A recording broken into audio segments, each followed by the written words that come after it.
Well, good evening once again. Day 1348 of the Trump administration. 36 days remain until the presidential election. 22 hours remain until the start of the first presidential debate in Cleveland, Ohio, tomorrow evening. Donald Trump and Joe Biden are facing off in the wake of stunning and exhaustive reporting from the New York Times.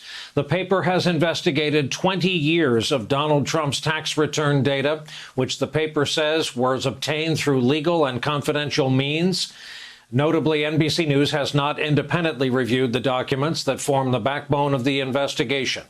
The reporting not only offers an in-depth view of Trump's aggressive management of tax strategies to get his payment as low as possible, it also suggests Trump may be outright cheating.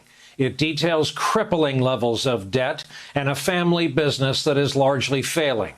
The Times notes the potential for bankruptcy as well as fraud charges, while also noting that the president could be at risk for blackmail. Quote, as the president wages a re-election campaign that polls say he is in danger of losing, his finances are under stress, beset by losses and hundreds of millions of dollars in debt coming due that he has personally guaranteed.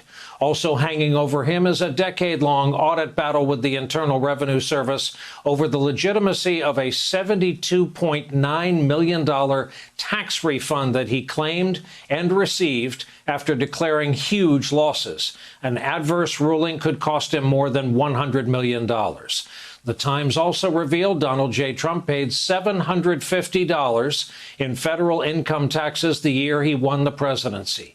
In his first year in the White House, he paid another $750. He paid no income taxes at all in 10 of the previous 15 years, largely because he reported losing much more money than he made.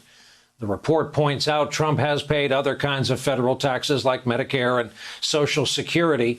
On the matter of Trump's debts, the Times reporters write this, quote, Mr. Trump has reported losses at many of his signature properties, including $55.5 million at his Washington hotel since it opened in 2016. And $315.6 million at his prized golf resorts, since 2000.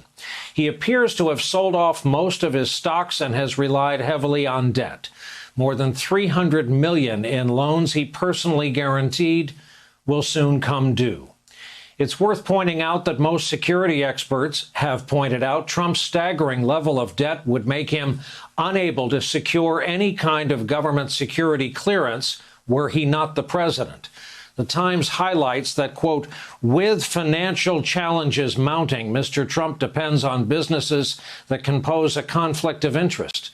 His properties have become bazaars for collecting money from foreign officials, and he earned millions in licensing fees from international projects in his first 2 years in office, including $3 million from the Philippines, $2.3 million from India, $1 million from Turkey.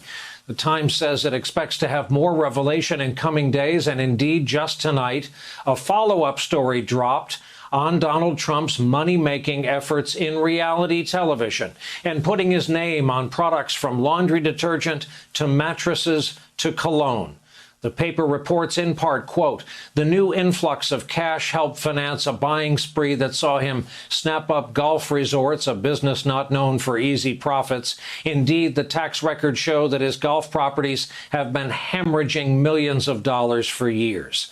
Last night, Trump offered a familiar response when asked about the initial Times story posted just moments before he entered the briefing room.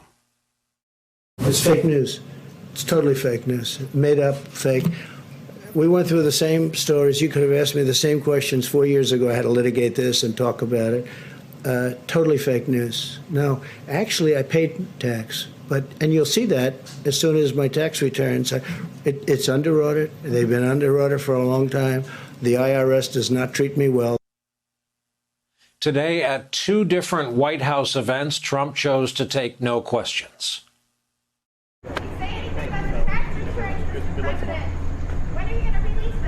Thank you very much, everybody. Thank you.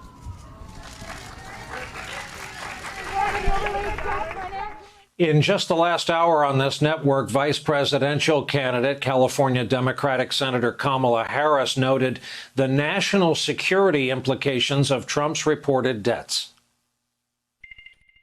The American people deserve to have a full accounting of the financial interest, including the indebtedness of the President of the United States. And I do share in that concern. Who does he owe the money to? Do you owe debt to any foreign nation? Do you owe anybody money who is impacted by any decision you make as President of the United States? The American people have a right to know that when the President of the United States acts, he acts with their priorities in mind, not with his priorities in mind.